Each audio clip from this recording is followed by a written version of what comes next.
Hey there guys, this is Jack over at Hi Redbird, and today's video covers getting started with animal training. So this video is going to cover a couple of different topics. It's going to cover setting goals for training, the tools that you might need to accomplish those goals, and then of course, shaping those behaviors with approximations.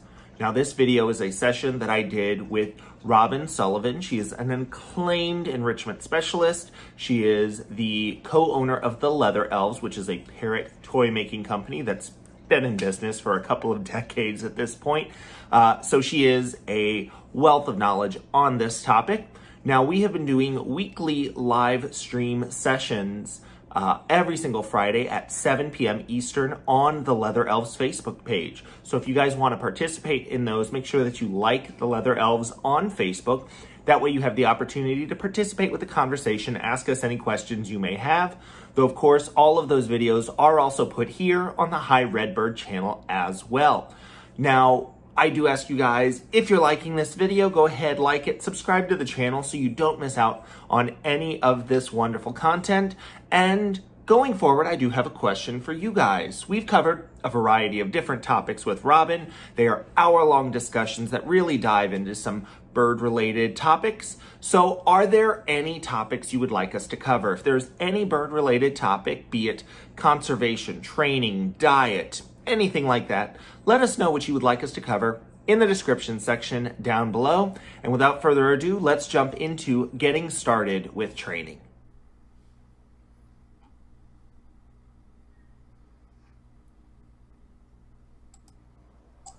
You're actually live now. Thank you very much. So that was Nick. Nick is the one that gets us out of technical trouble. So here we are. We're a little bit late, but welcome to Friday Night Flock Talk. I'm Robin Sullivan from the Leather Elves, and my dear friend Jack Pine from Hi Redbird. Hi, Jack. Hi, Robin. We, Jack and I like to pretend that we know what we're doing when it comes to tech stuff, but yeah, we pretend really well. We're kind of like, we don't want to let you know that there's ever any real problem. So we just kind of go on, but here we are. So how's your week been, Jack? It's been fun.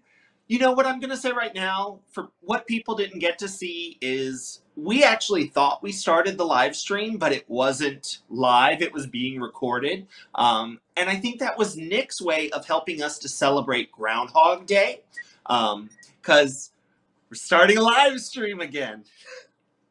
We're not doing it again, though. So yeah, Jack and I really don't care right now how the other one's week was, but we want you guys to know. So we really appreciate you coming to listen to us every Friday night. I was just about to say that we're really excited. You know, Diane Hyde calls it date night. So, we really appreciate your spending date night with us. So thank you. We've got a couple of announcements this week. Jack, do you want to share our big announcement? Sure.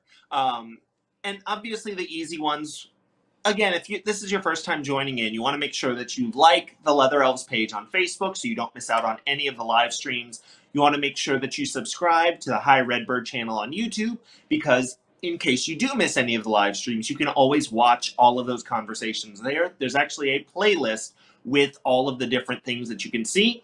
But one of the fun things that Robin and I have coming up, we are going to be hosting the BYOP foraging workshop. That is the Bring Your Own Parts foraging workshop. The goal of this workshop is to encourage people to utilize toy parts that they maybe have just laying around the house but never knew what to do with. So we're going to walk you guys through how to use those parts in a variety of different ways to provide things for your animals. That session is going to be a virtual session on Zoom next Saturday, so February 13th. And if you'd like to know more about that, you can register for that session at theleatherelves.net. Yeah, we're really excited about it. It's a lot of fun. Last weekend, Jack and I did a trivia game for anybody that wasn't able to make it for NPRPF in lieu of Parrot Festival. And we had a really good time on Zoom. And so we're hoping that the Bring Your Own Bird toy parts will be just as much fun. I also have a workshop coming up tomorrow. It's 10 things made out of PVC for your parrot. I will be doing this with Hildegard Niemann, who is a bird trainer, behaviorist from Germany. And so the cool part of that is she's translated my slides into German and English, and she translates as we go. So it's always fun to see that my 2 words in English take 20 words in German. So we think we have it hard trying to be English speakers. Yeah, not so much. So if you'd like to, you can, there's a QR code there on the screen. You can definitely go to that and sign on. There is a fee. I believe it's 20 euros. And honestly, I have no idea what that comes to.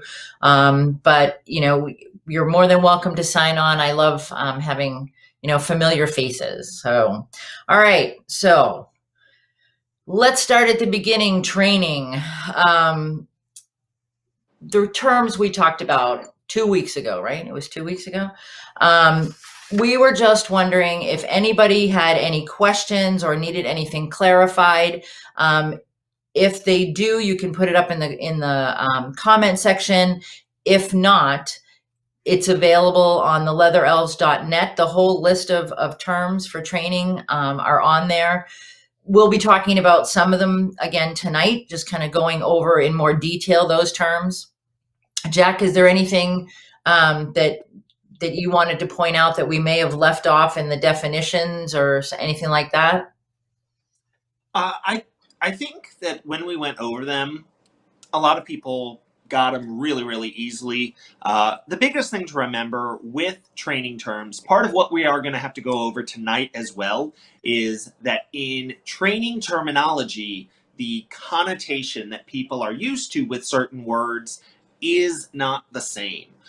Some words may have like a very bad or a very negative connotation, and in terms of training, they don't. Right. And I think it's tough sometimes when we get involved in training that you've got to step out of that mindset. You've got to say, okay, I'm doing training. I'm talking about training. Some of my preconceived notions need to go away. And so it's kind of like starting with a fresh, clean slate. Wait, a fresh slate, a fresh face. Is that one of those Malifaux, Jack? I don't even know. So the first thing for me is listen to your animal.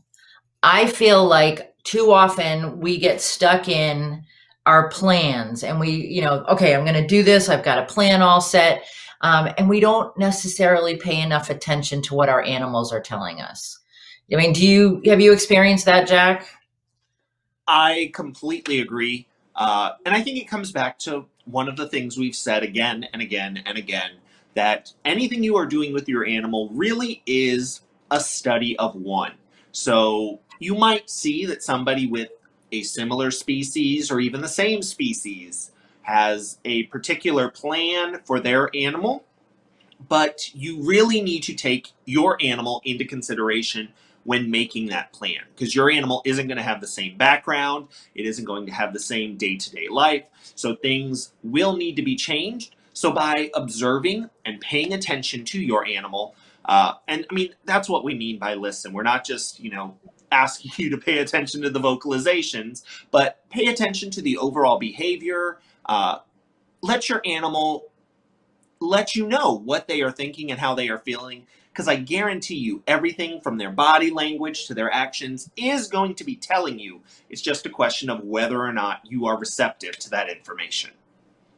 Absolutely. And I think it's a matter of using all of your senses to kind of be aware of what's going on. Too often it's, okay, well, he wasn't screaming, he wasn't making any noise, so everything was cool. His feathers weren't ruffled, so everything was cool. Well, you've got to watch the whole picture. That's like going, in with blinders on if you don't observe the whole situation, which goes back to Jack and I have been saying since the beginning, videotaping your session. sometimes when you get caught up in the moment, you don't see everything that's going on. And so if you videotape, it definitely helps you to see the bigger picture, I think. The other thing, Jack, that I wanted to talk about was not moving faster than the animal. So not just, in your movements, your rapid movements, that's not what we're talking about. We're talking about your expectations, I guess. And when you're creating a training plan, you don't want to say, okay, well, so on Tuesday, we're going to get through this, this, and this. And on Wednesday, we're going to get through this, this, and this. Because I think you're setting yourself and your animal up for failure. Completely agree. Everything that you are doing with training is going to be something that's a little bit different than before you were training your animal. So you just don't want to push your animal completely outside of its comfort zone. You may do some things that you push that animal a little bit, but just pay attention to that animal, observe that animal, and that's going to keep you from going completely off the rails. Right. And I think that goes back to also training natural behaviors is so much easier than training something that's completely foreign to that animal. You can introduce new things, but if you take, a behavior that they're doing anyway, and you try to kind of enhance it, then that's a little bit easier. Or putting it on a cue. I mean, all of this, and this is kind of down the road as far as capturing behavior and things like that. But I definitely think you can push the envelope a little bit, but you want to be reasonable in what you're asking for. Okay, so, people are like, oh, training, I don't have time. It costs money. I don't know where the money comes in. I've had that excuse from people. I don't have the money to do it.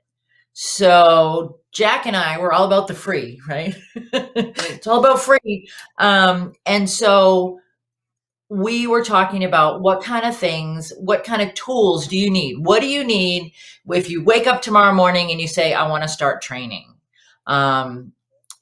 Shelly says, videos show us how we're really doing. Normally very different than I think. Timing is tough. It's true. You go, oh, that really went well. And then you look at it and you go, oh, no, that wasn't the reaction I thought I was getting, and sometimes you really don't know.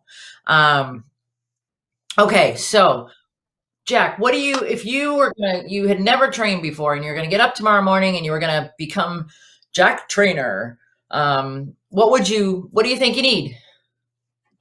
So one of the things that I love for training birds is I love a designated training stand. I think it's really important for birds that when you're training them, that you can take away a lot of the distractions, a lot of the things that might be scary or difficult. So a basic training stand is one of my favorite things, because then your bird really quickly learns, oh, hey, I'm on my stand. We're going to do training here. And I've shown you guys how to put together a basic PVC training stand with materials that you can get at the hardware store to build to whatever size you need it to be. So that's one of my favorite things. One of the first behaviors I encourage training any animal, because this behavior is the basis of so many physical behaviors, is target training. For target training, you train an animal to touch a target stick. So to do that, you need a target stick. And I know there are a lot of really, really fancy options for target sticks, but how many have you held up at this point, Robin? I was going to say, there are really easy options too. There are. So there's the basic dowel with the wooden ball on the end. Simple. Look, I have a target stick. I was going to say, here I have a pair of chopsticks. I take a single chopstick and a pony bead, and you just slip the pony bead onto the end. You do it onto the tapered end, and I'll tell you guys right now, it is definitely easier to do when people aren't watching you. But there you go. you have made a target stick for pennies. There you go. And did you see, Jack wasn't even paying attention because he was all about the chopsticks and the pony beads. While you were discussing that, look, I made another one.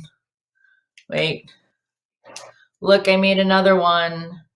It's that easy. Are you having Chinese food? What are you doing? I thought he was using his chopsticks for oh, he's making another target stick. So now I have Tracy was going to target to my target. So Melissa's glued a wooden bead on the end of it. Awesome. Laura Joseph's target for the big birds. Shelly, what are you referring to? So for bigger birds, for bigger animals, one of my favorite things to do is to take a dowel rod, or if you work in animal care, more often than not, you are going to have a rake or a broom that breaks.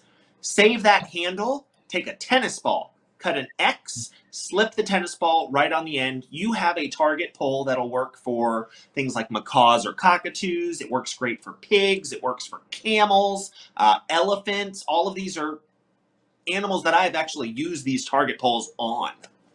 And it's definitely scalable. I mean, that's the thing, you know, we talk about, you know, primarily about birds here, but there are definitely things you can do and use the same basic principle, and it moves to other animals.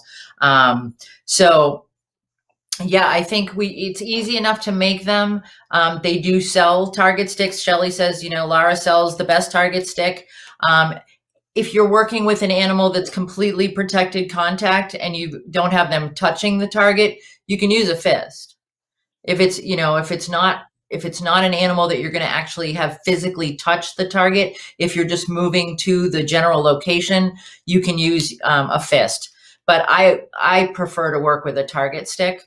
The other thing that comes up a lot is a clicker. I personally am not coordinated enough to work with a bird and work with a clicker, especially working birds of prey. You've got your bird on the glove, you've got your reinforcer in your little pouch, and then you've got your target, and oh, it's just craziness. And so I don't use a clicker. I use my voice as a bridge. I think it's just as easy and just as effective. Melissa's got a clicker and a target stick. It's all in one, and I think that's great. I was going to say, my main issue with clickers, I don't know about you, Robin. I have had multiple times where I have forgotten that I was doing a training session and I had a clicker that was in my pocket, and then those pants went through the washer, and then I have a completely rusted out clicker. Right.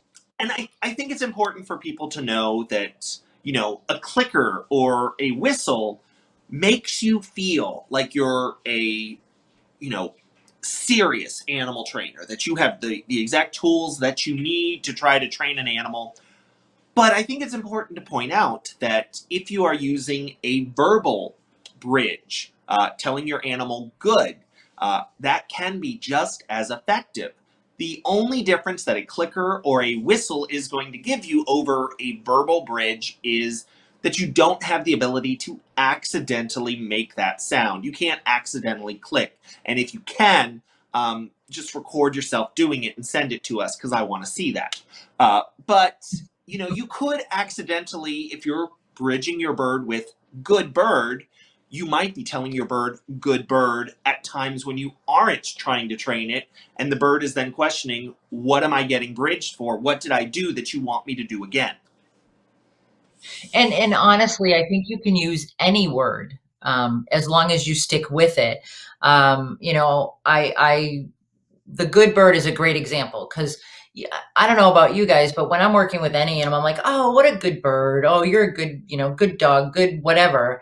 And then the animal's looking at you like, okay, you signal, because what's the definition? We got the definition of that bridge, right? So signals to an animal that reinforcement is coming, marks the behavior the animal is doing. So now you've trained this animal that good job means that there's something, it's going to be followed up by something. Okay. They're expecting that reinforcement. And if you are using that indiscriminately, you got some issues. So I'm working with a young lady right now, and she uses thank you. if the bird does what she asks for, she says thank you.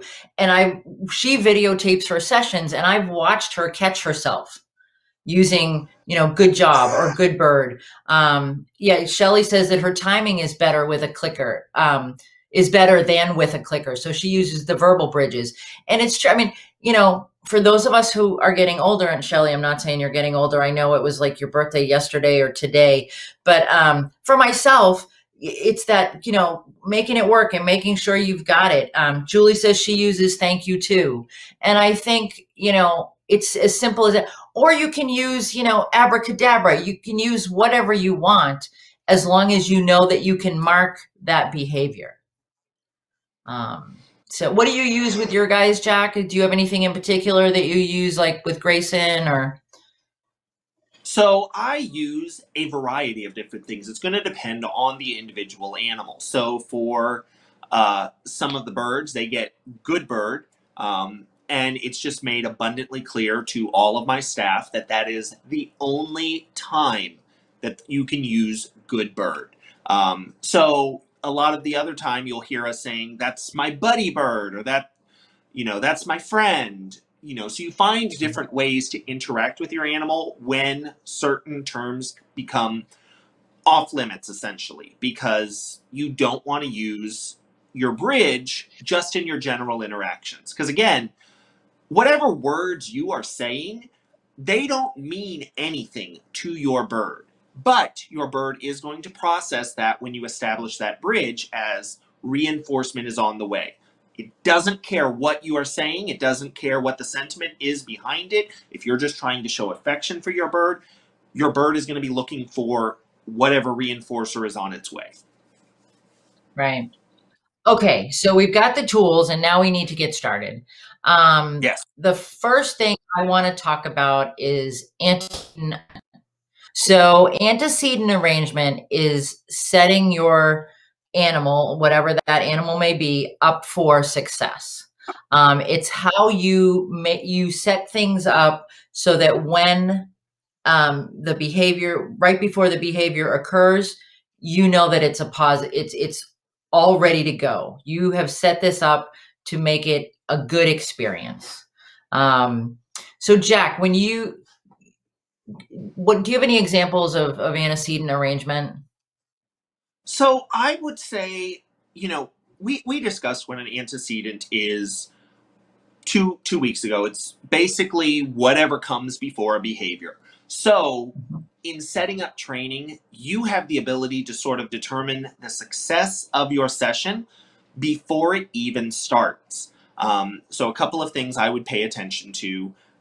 You want to pay attention to your environment, because that could add stimulus to your animal. You want to pay attention to the mood of your animal, because that could add an impact to how you are interacting. You want to pay attention to your mood, because that could have an impact on how you're cueing behaviors, how you're reinforcing with them, how the general interaction is going.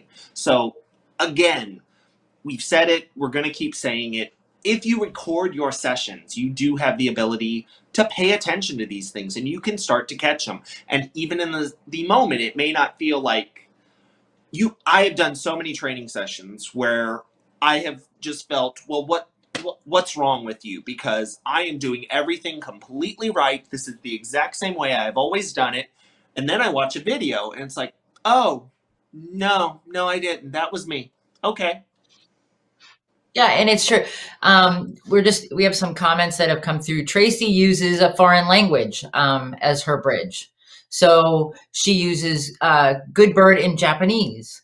That's a great idea, Tracy. And then Debbie mentions that a great example of antecedent arrangement, she was trying to get her greenwing to recall, and there were objects in her way. And she moved the first one, and that wasn't enough. And then she moved the second one, and it was. And so it's a learning process for us too.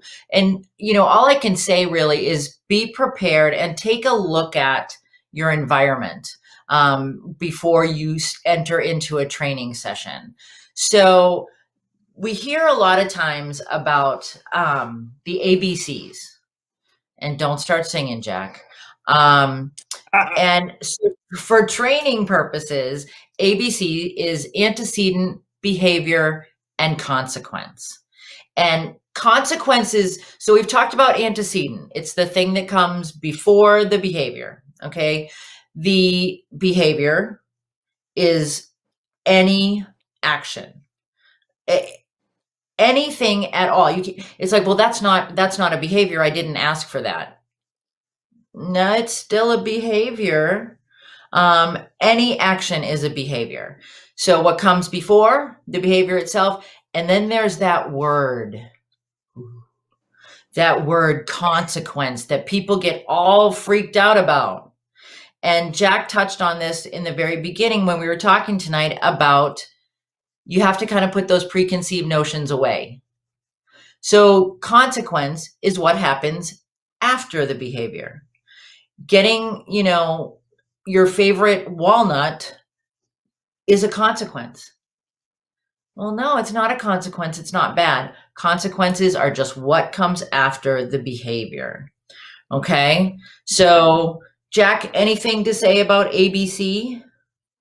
So I think for consequence and for all of them, I know the terms can be a little bit intimidating, especially if you're first getting started with training.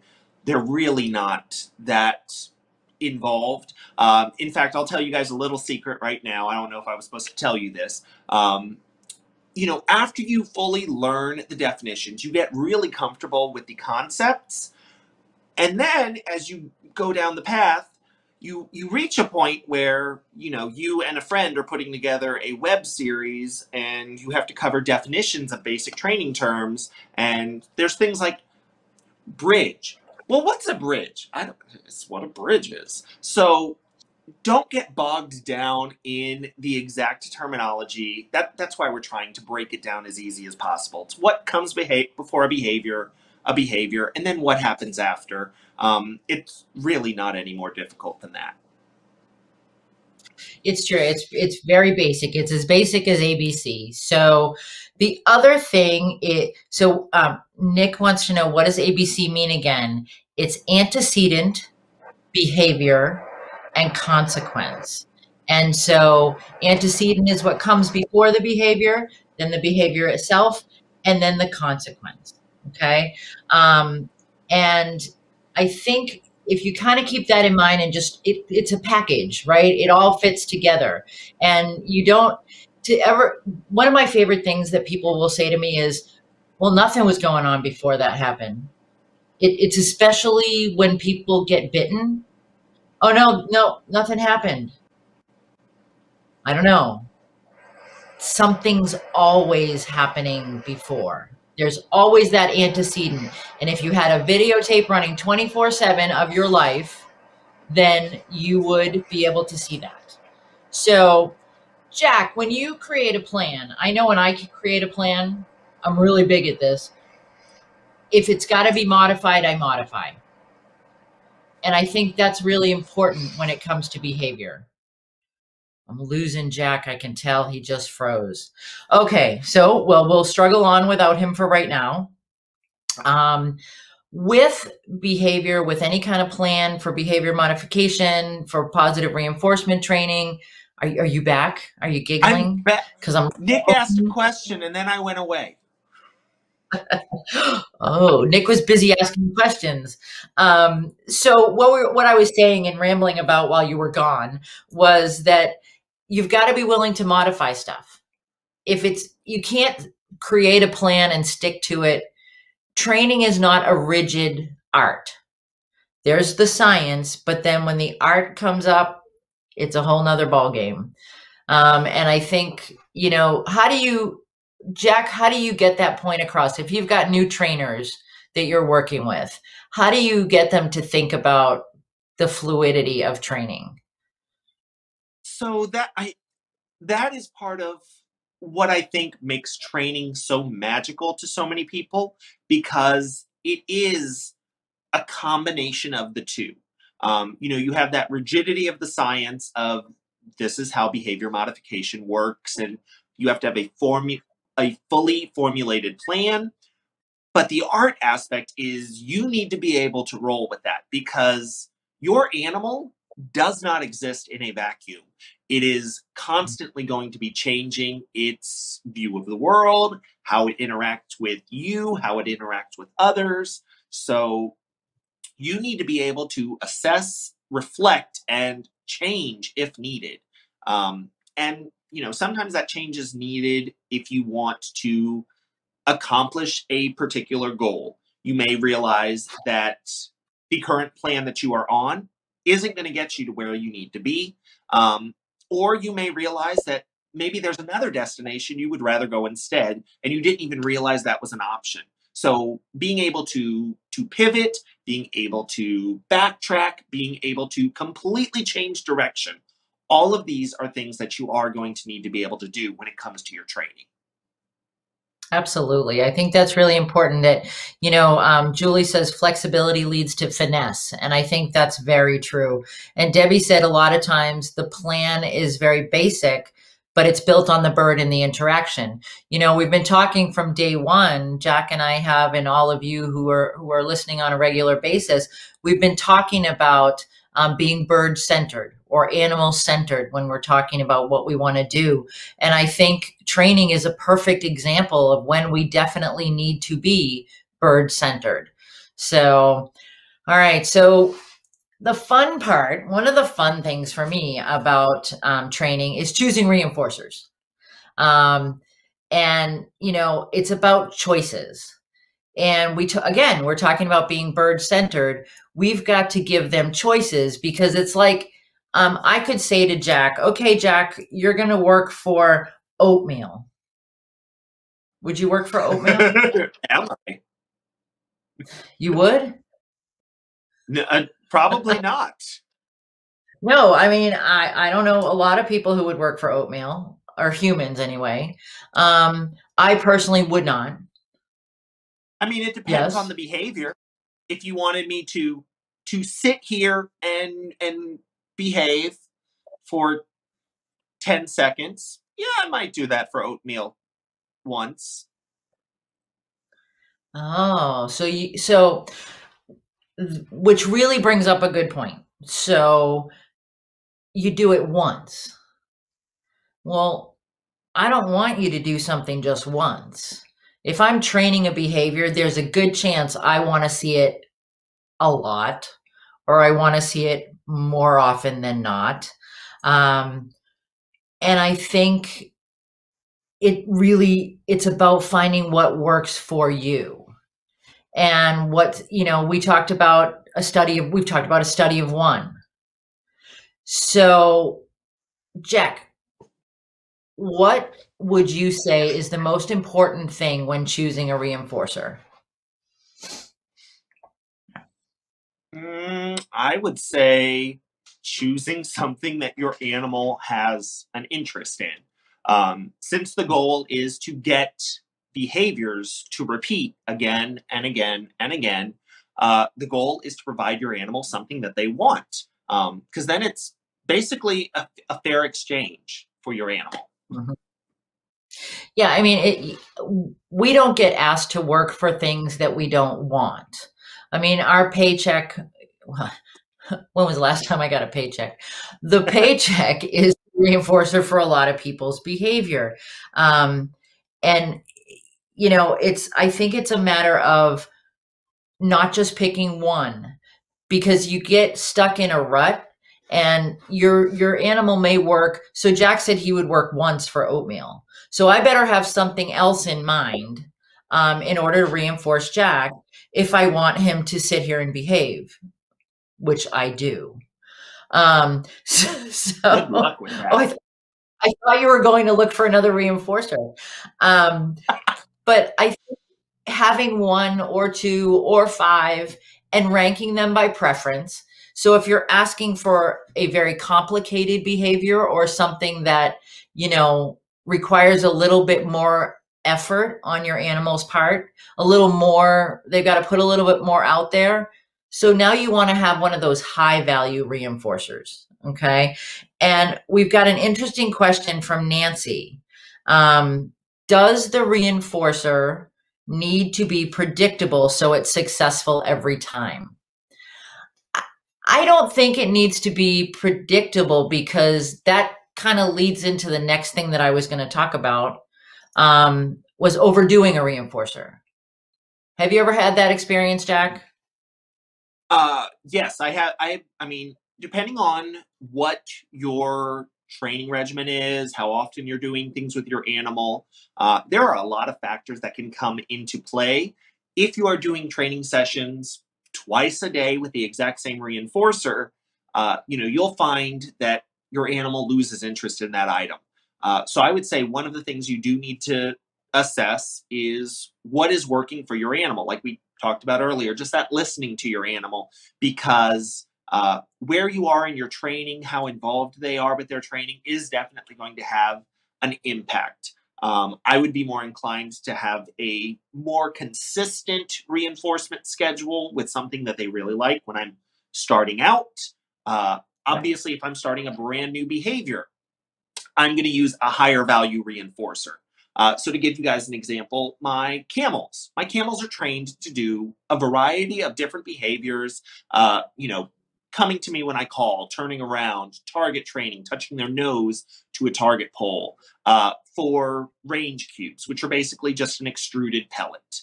If I am doing a brand new behavior or I'm doing something that they find a little bit scary, they're going to get reinforced with marshmallows. If we are doing worming or voluntary vaccination, so they have to come up, they have to stay still while the vet gives them their vaccinations, they are going to be getting root beer, which is probably the highest value reinforcer for them. So you're definitely going to have to pick and choose what is going to work best for your situation. Yeah, and I think you'll find that in bigger facilities when working on things like shifting a big animal, like elephant or giraffe. If you're working, we're bringing this animal into a shift area with a chute. That's pretty intense for that animal. The first couple of times you ask for that behavior, you're going to give them something that I call gets the fireworks response. That's the woohoo, that's my favorite thing. I'll do just about anything for that. And that's the kind of reinforcer you're going to use when you're either starting out or you're training something that's a little bit more intense than what you're usually asking for.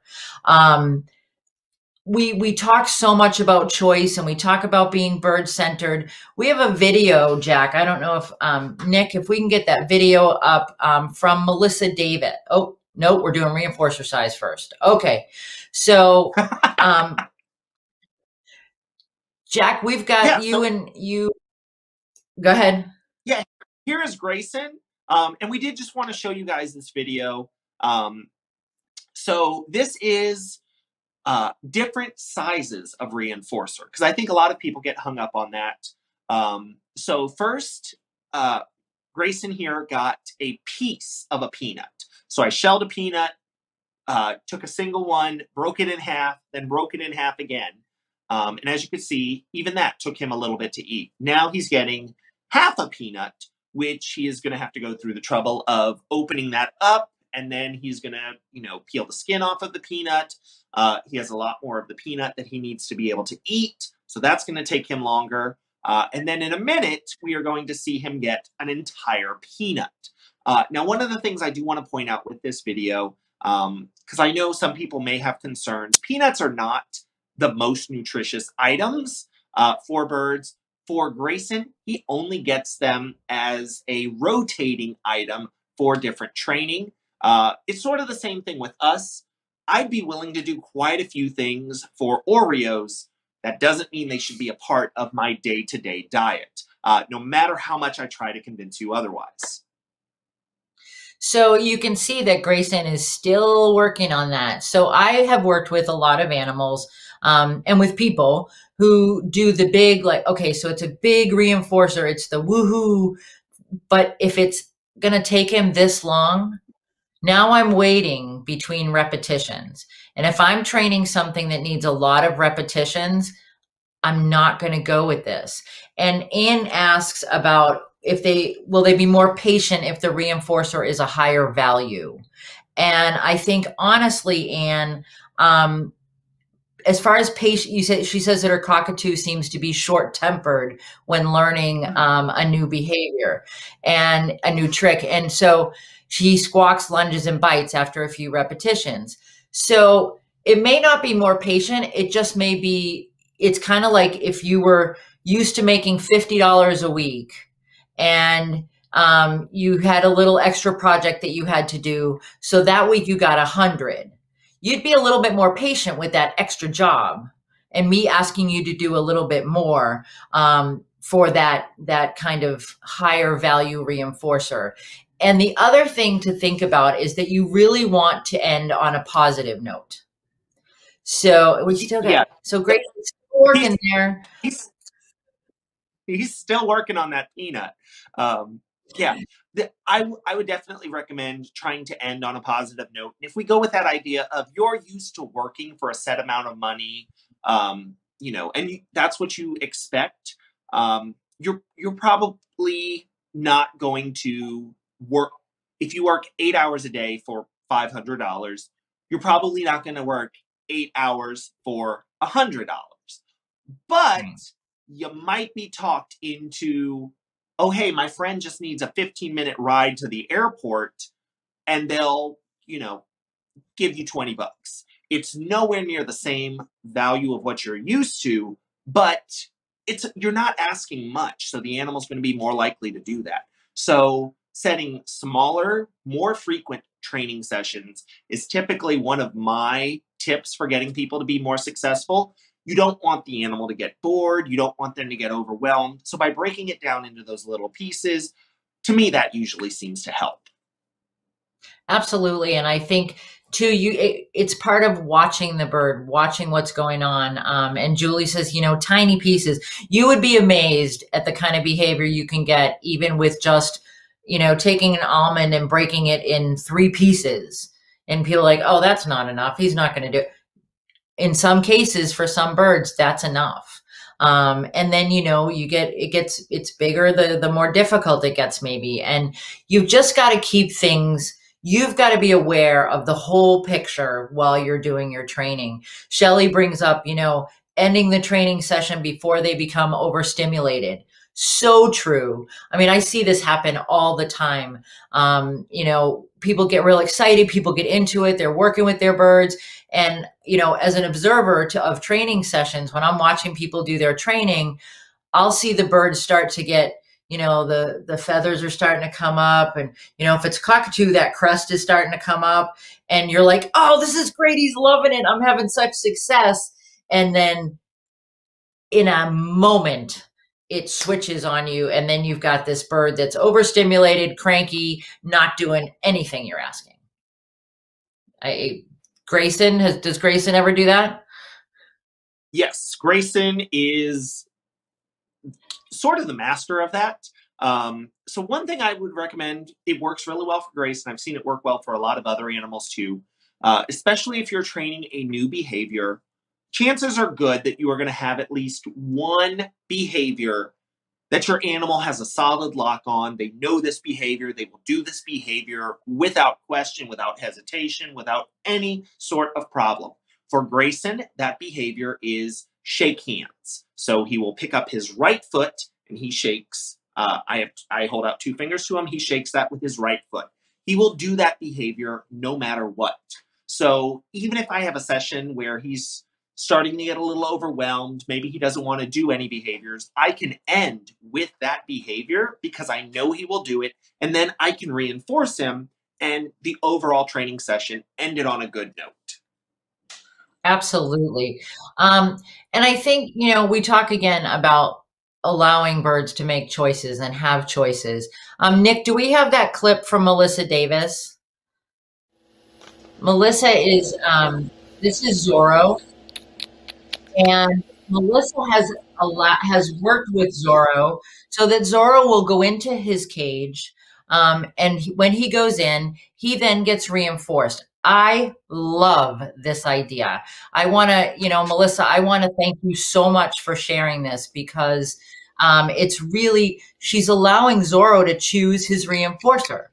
She's got a mix there. He takes one piece and he's good. He's in his cage. He's, definitely being reinforced for going in there. And it's super exciting. And again, kudos, Melissa. And Melissa, Jack and I want to thank you for sharing that with us and allowing us to use it. So if you're free next Saturday for our foraging workshop, we would love to have you as one of our guests. So just let me know, Melissa, if you can do that, and I will get you that information. So good job. I really, to me, that's the epitome of allowing your bird to make their own choices, to pick what they want. And you saw it, that could have gone horribly wrong. And it could have been, like he could have gone for 15 different pieces of whatever, but Melissa has worked with him. So he knows when that is offered to him. I mean, anybody that knows Kayaks knows that the chances of that bird just diving into that bucket are huge. But Melissa has worked enough with Zorro that she knows, okay, I put it in, I take it back out again. Zorro takes one piece and he's good. So I think that's a great piece of training in itself. The thing that really stands out to me.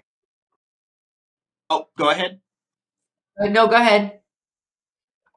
It's a kayak that is calm. Like he goes into his enclosure, she holds it out, and he just very calmly picks out what he wants. So he gets that opportunity to choose his reinforcer. You can tell that this is definitely something that is done regularly because it is a behavior that he is very, very comfortable with. And to me, that's just really, really cool to watch. Melissa says he flies in on his own and he waits for the treat. That's awesome. So Jack, that brings up a really good point about consistency. And we've got, one other thing. We started a little bit late, so I think we're going to keep going for a little bit if people are okay with that. One of the things we need to talk about is being consistent. When you're doing training, it doesn't have to be a rigid, okay, I'm going to train it exactly this time every day. It's more about, I'm going to do some training. We're going to set aside a little bit of training time, and I'm going to do it hopefully in the same place until you get to a point where you can generalize that behavior. But most of the time, we're going to do this training session. We're going to end it on a positive note, but we're going to be consistent with what we're doing. Jack, how do you feel about that? So I usually try to tell people that you want to try to do consistent, regular training sessions.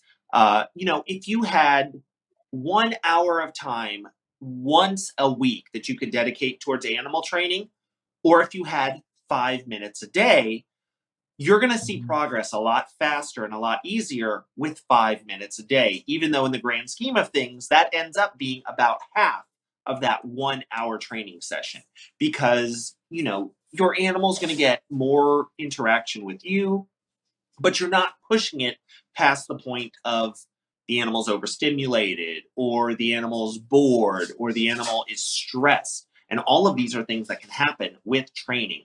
Now, Robin and I agree on a lot of things. I will lightly disagree with the idea for new trainers.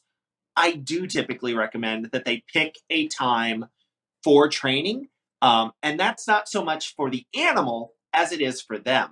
I think they have a better chance of being successful if they know, okay, every day after dinner, I'm going to do a 5 to 10 minute training session. Now, dinner may be at a completely different time, and that's fine. You may have been late. There was a traffic jam on the way home, and you're going to be 2 hours behind.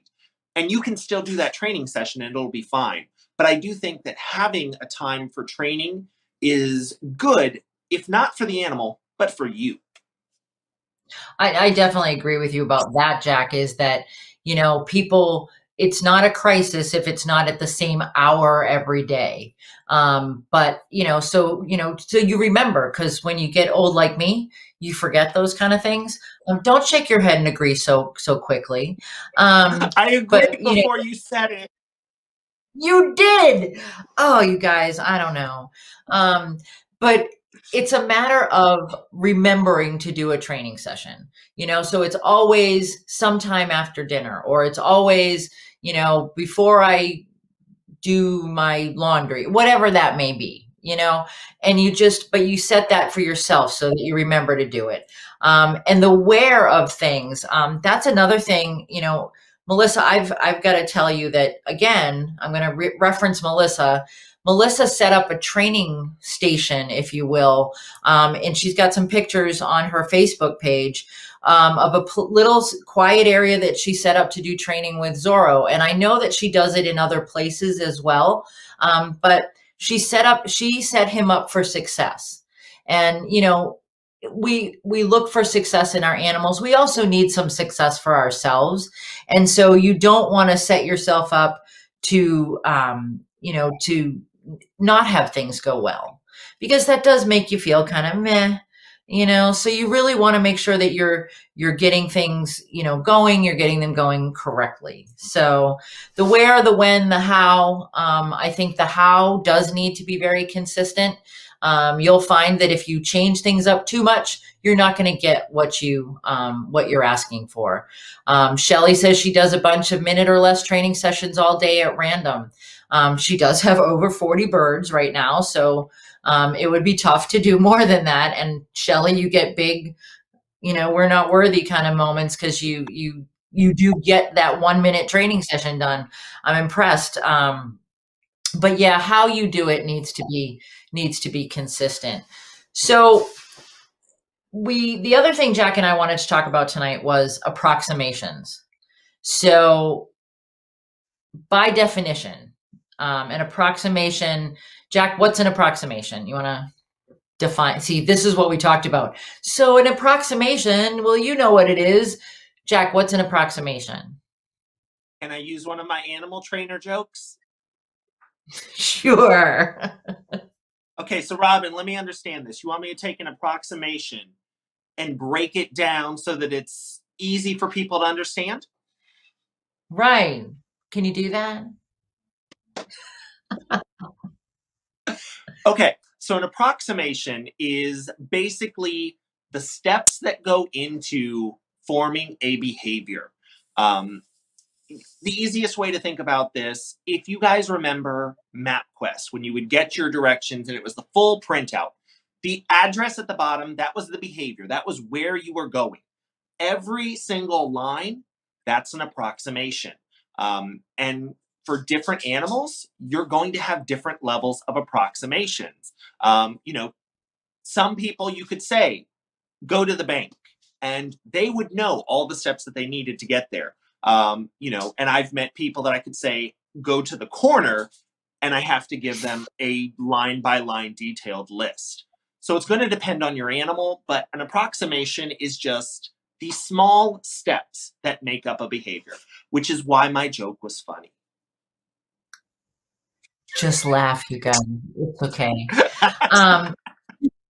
So seriously, Jack, that was hysterical. Thank you. We don't have him around for the comic relief, but so approximations need to be small. Okay. And they start out small, and they start out small by design, because you want to be able to have that success with your bird. You want your bird to have that success. So you start with small, and okay, maybe it takes a couple of repetitions and you're like, oh, all right, he gets this. He's ready to move on. And then you move on to the next approximation, and you put a chain of approximations together, and then what are you doing, Jack? When you string those approximations together, you're making jewelry. Oh, we're shaping a behavior. There we go. We're shaping. That's right. You sure I'm not here absolutely. for the... What? Are you sure I'm not here for the jokes? You might be. I don't know. So there's so much I could say right now. But you want to take those small approximations and you string them together. Go ahead. Yeah, so shaping and approximations, they're really, really close. Approximations are going to be, again, if we went to our list of directions, that's each of the individual steps. Shaping is how we are using all of them together to get to our eventual behavior. You have to go down this street and turn left before you can get to your next street and then turn right. Absolutely. And I think you can, approximations, you can rush them. That happens sometimes, where people, they're like, okay, no, I got to get to the next step. I got to get to the next step. And, I decided that by Friday I'd be on, step number 3. Well, maybe you need to stay on step number 1. And the other thing is you can also move too slowly. If you start getting latency in your behavior, which latency is it takes longer and longer for the animal to do what you're asking it to do, you can create that scenario where you go, okay, I need you to, wait, touch.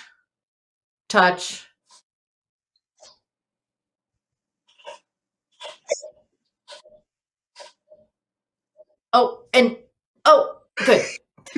Okay. But I let him go that long without doing it. So I showed Jack, I trained Jack that it's okay to take that long to do that behavior that I'm asking for.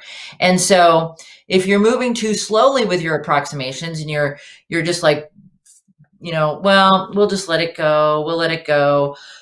Excuse me. Then you can create that scenario. The other thing is, when your rapid fire behavior and it's, I got this, and you're moving on. At that point in time, now the bird's kind of going, oh, what's he asking for? I mean, do you agree with that, Jack? I agree with that completely. You don't want to leave your bird in the dust. You don't want them to be bored. So again, you have to pay attention to your bird. And I think one of the biggest things that people do get caught up on is, well, so-and-so's bird did this without any problems. Well, That's that bird. It's not the bird that you have. The bird that you have, I'm not even going to say it might. I'm going to say it probably is going to operate at a completely different level. It almost 99% is going to be different in some way, shape, or form, because every single bird that we interact with is different. So I think it's really important that people just recognize that they, come up with a plan that is based on their individual animal. And, in terms of wanting to hit a behavior by a certain point, I think it is beneficial to you as a trainer to have goals. But you do need to be able to read your animal's body language, read their interactions, and assess, because you may find out that goal is not attainable. You may find out that goal was too far out. If you were planning on just working on target training with an animal for a month, 5 minutes a day, every single day, if that animal's ready to move on to the next part of the behavior and you're just focused on that animal's going to get bored. It's going to lose interest. Right. And I think, Kate outlines the plan that she uses here, and we just had it up on the screen. And that works for Kate. And it's great that she's got that going on. She's got certain sessions. She's got planned the goal that she wants to accomplish. Each bird has goals to meet each week. And I dare say that if Kate's bird doesn't meet that goal, I'm assuming you don't just move on. So if you've set up a goal and it's not working, then you may want to kind of change that. You may say, all right, that's not going to happen this week, so I'll change it to, we'll try that again for next week. I know when I'm working with clients doing consulting, I'll talk to them and say, okay, in the beginning, we set out long-term goals, we set out short-term goals, and then we break those down into approximations. And if I have a client that it doesn't work that week. Maybe the bird's not into it this week. It's not working. The bird maybe it's molting. Maybe it's, there's somebody new in the house and it's different. Maybe the antecedent arrangement wasn't exactly what it should have been. And in that case, you kind of look at that goal and you say, all right, we're going to keep that for next week. We're going to keep that, not necessarily the whole goal, but the approximation. You know, I mean, Jack, okay, so say you're working on something with Mika and it's just not going the way you planned. So do you carry that over to the next week? What do you do then? So you have a couple directions that you can choose to go there. You know, I've had times with animals where we've been working on a behavior and we hit a point where we get stuck.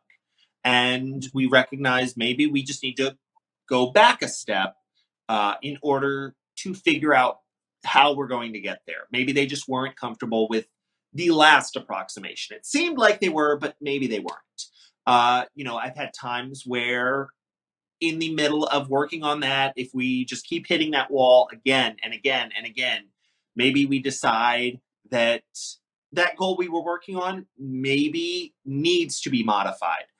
So a great example for that, I have birds that in teaching them to step up, sometimes they're just not comfortable stepping up onto my hand. And I can work with them to get them comfortable with that, but sometimes we just don't hit that point. And realistically, it becomes easier to, okay, well, instead, let's pivot and get them to step up on a stick. So you need to be open to potentially changing what that goal is. You know, we're not completely changing it. We're still aiming for that behavior because it's definitely useful, but we are potentially changing it. And of course, there are other times, you know, some display behaviors, presentation behaviors, you know, if it's not really for if it's not a medical purpose, it's not a husbandry purpose, it's just because that would be fun and cool, but the bird absolutely hates it or is scared of it. Sometimes you just have to decide, yeah, we're not going to be doing this. Let's, you know, stop on that and pick a different behavior.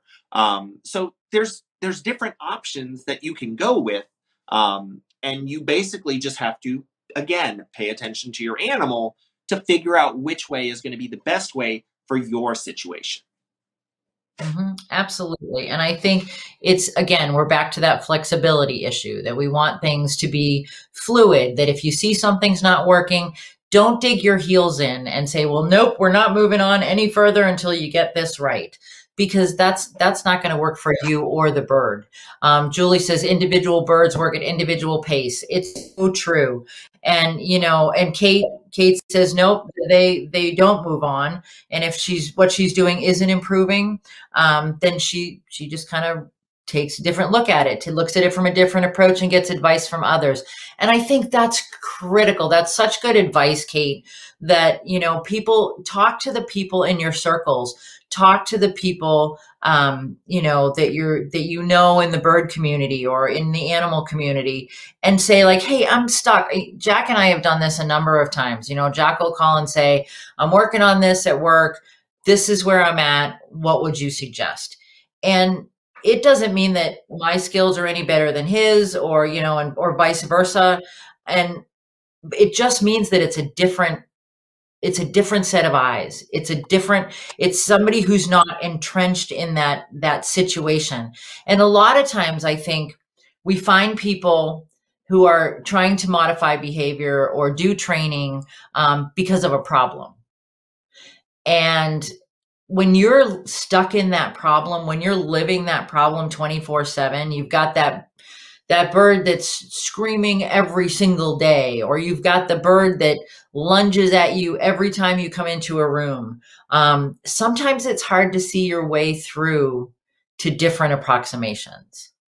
I mean, Jack, do you agree, like just talking it through with fellow animal enthusiasts? I think that is critically important.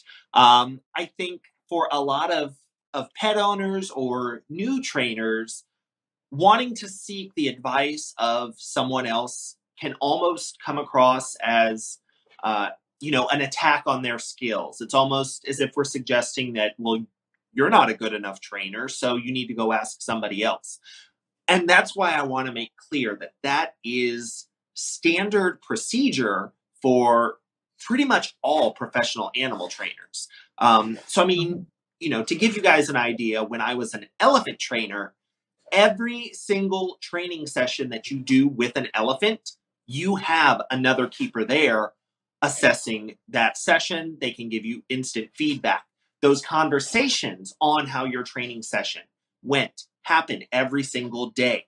Video recordings happen at least once a week. And if they happen more, that's even better. So all of these things are, just ways to help you not miss something, because if you miss something and you're not making progress with your animal's going to get frustrated. You're going to get frustrated. The ultimate goal of animal training, I think, should be to better the lives of you and your animal. So you don't want to make it a negative experience for either one of you. You want to make sure you can maintain that level of fun, that excitement, that enthusiasm. And of course, you're going to train some behaviors that, may not be as exciting as others. Syringe training an animal may not be the most exciting behavior to train, but it gives you the ability to better take care of your animal and to eliminate any stress down the line if you needed to, say, administer medications via syringe. So you're still working to better your life, even if that behavior isn't the most exciting. So, I'd say focus on that and recognize having that interaction with people that are in your circle. Especially if there's other people in your household that are training that same animal, making sure that y'all are on the same page is critically important. Absolutely. And I think too, Jack and I talk a lot from a professional animal trainer standpoint, and people who have worked in the industry. And honestly, if you've ever gone to a zookeepers conference or an IAATE, International Avian Trainers and Educators Conference, in the times when we're not sitting listening to papers and listening to presentations, everybody is brainstorming. It's hey, we got this heron in and it's behaving this way. And have you ever worked with a heron before? What would you do? Or, hey, I've got, a flock of flamingos and I want to come up with, a new behavior for them. What would you do? And it's all about sharing. And or I can't tell you how many nights I've sat around in the bar, and the sentence doesn't end there, sat around in the bar talking to people about, I've got this, I'm stuck on this one behavior. How do I get my animal past this point? And, maybe I've never worked with the kind of animal you're talking about, but it's about, okay, well, here's where logic takes me. Here's where, my experiences take me, not necessarily with a particular species, but how can I come at that from a different angle? And I think, yeah, like a think tank. Absolutely, Julie. That's exactly what it is.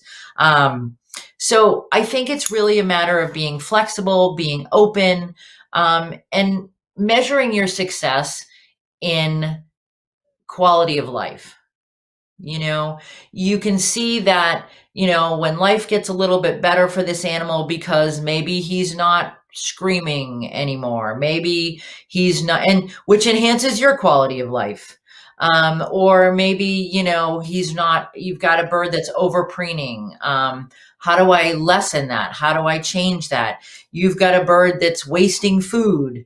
How do I stop that behavior? Okay. So maybe you offer other options, but how do I make life better?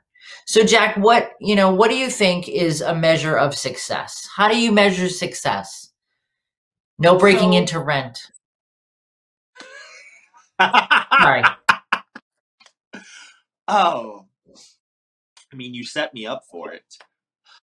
Okay, how do we measure success? So first of all, if we're talking about training, the goal of training is to be able to get a behavior repeated again and again. So one of the most obvious things I would say as a measure of success is your animal doing that? So if I offer a cue, is the animal giving me the behavior that I asked for? That's going to be a pretty objective measure of success. Now, you're going to see success in a lot of different ways as well. I would argue training is a wonderful form of enrichment. It's a wonderful form of socialization and interaction with your animal. So not as objective, but still definitely a measure of success, is your relationship with that animal improving? And I think that's critically important. And one of the key things that I take away as an animal trainer, I can train an animal to do a behavior, and I can have that animal do it perfectly for me every single time. Theoretically, I say theoretically because it's never going to happen perfectly for me every single time. We hope for good occurrence, not perfect. But I would say that an animal has not fully mastered a behavior until another trainer can offer that cue and get that same behavior. Mm-hmm. Absolutely. No, I agree with you 100%. Bonnie J asked a question. I just want to address that before we end up here. How would you manage a gray boy who makes a piercing, blood-curdling whistle every 7 to 13 seconds every single day? Okay, Bonnie, you answered your own question there. It's every 7 to 13 seconds. So in between, in those 13 seconds, he's being quiet, right? So just reinforce the heck, bridge that second. It does, if you don't have to be right next to him in the cage, you don't have to be on top of him. It's from the other room. Thank you when he's being quiet. And then you reinforce that behavior. And Shelly, I see Shelly suggested, Bonnie, that perhaps you teach him a replacement behavior. And I absolutely think that's a great idea. I did that with my Kaik. Instead of the Kaik death scream when I would leave the room, we started doing a whistle instead. So maybe you get him to whistle, Bonnie. You get something that's a little bit less offensive than the blood-curdling scream whistle. Jack, do you, any other technique you can try, I've used it successfully for some animals, is if they are producing the same blood-curdling shriek every single time, put that shriek on a cue. You can capture that behavior, you can add it to a cue, and then never cue it. And then you cue other behaviors, you reinforce them for that, but you never cue that death scream again. And with parents especially, I've had it work pretty effectively. They will still periodically offer it, but because you're not cueing the behavior, you're not reinforcing it, and then they're getting cued and reinforced for other behaviors, you can get them interested and focused on those behaviors instead. Right. It's the reinforcer for, it's positive reinforcement. It increases the likelihood that a behavior will occur again. Okay. So you're using that for an alternative behavior.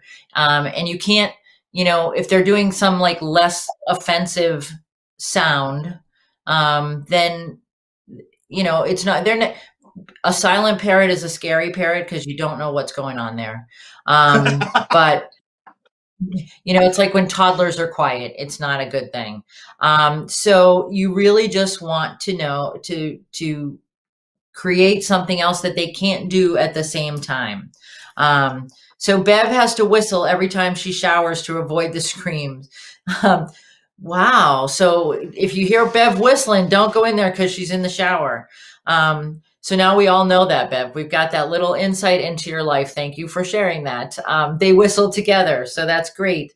And it's so, Shelly says capturing behavior is so much fun, and it really is.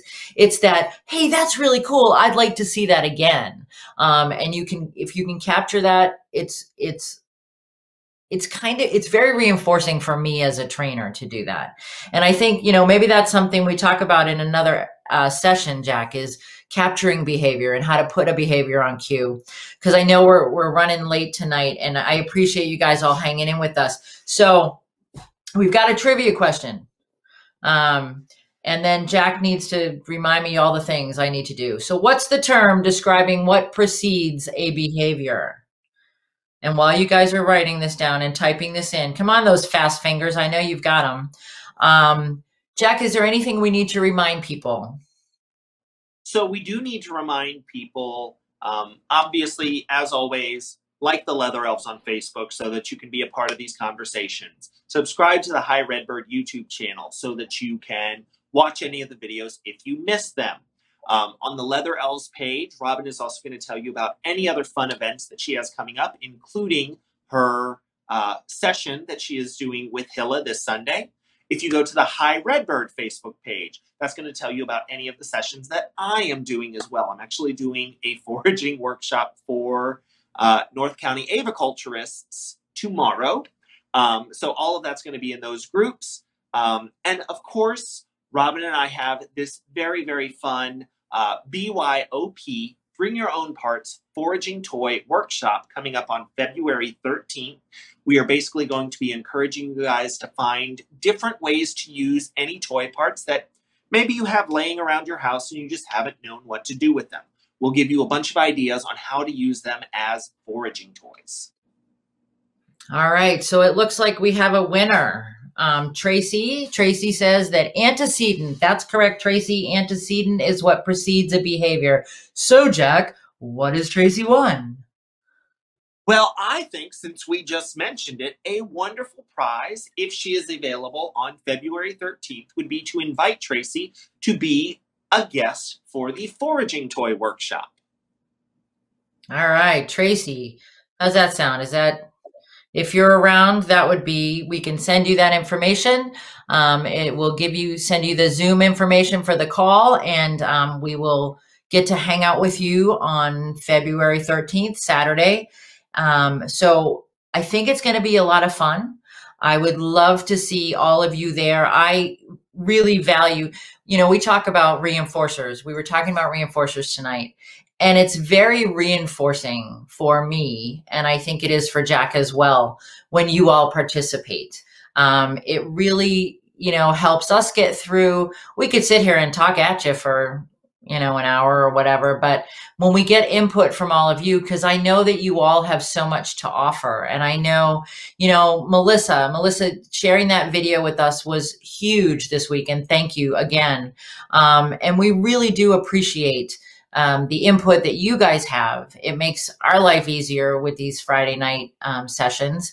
So thank you all very much. And thank you for reinforcing my behavior and Jack's behavior. And if you'd like to see us more, I'm going to put a challenge out there. How about next week, you all bring one friend with you? And you get one friend to watch with you. So next week, we're going to be doing categorizing enrichment. This is kind of a precursor to our Saturday workshop. And Jack, how many categories can you think of for enrichment? Yes. Oh, wait, Jack, we've got a request. Shirley wants to see a baby goat. Do you have a baby goat? I do not have them this week. I should have them next week, but different batch of baby goats. Can you just make a baby goat noise? There you go, Shelly. Got you that baby goat noise. Jack is not as cute as a baby goat, but we'll take it for this week. All right, guys. Thank you so much. Again, we appreciate you tuning in, and we will see you next Friday at 7 p.m. on the Leather Elves Facebook page for Flock Talk with Robin and Jack. Take it easy. Bye-bye.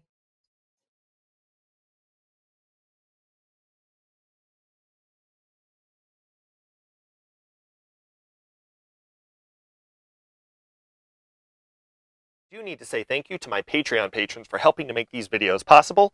You can find out more by visiting High Redbird on Patreon or clicking the link in the description section down below if you would like more information. Thanks!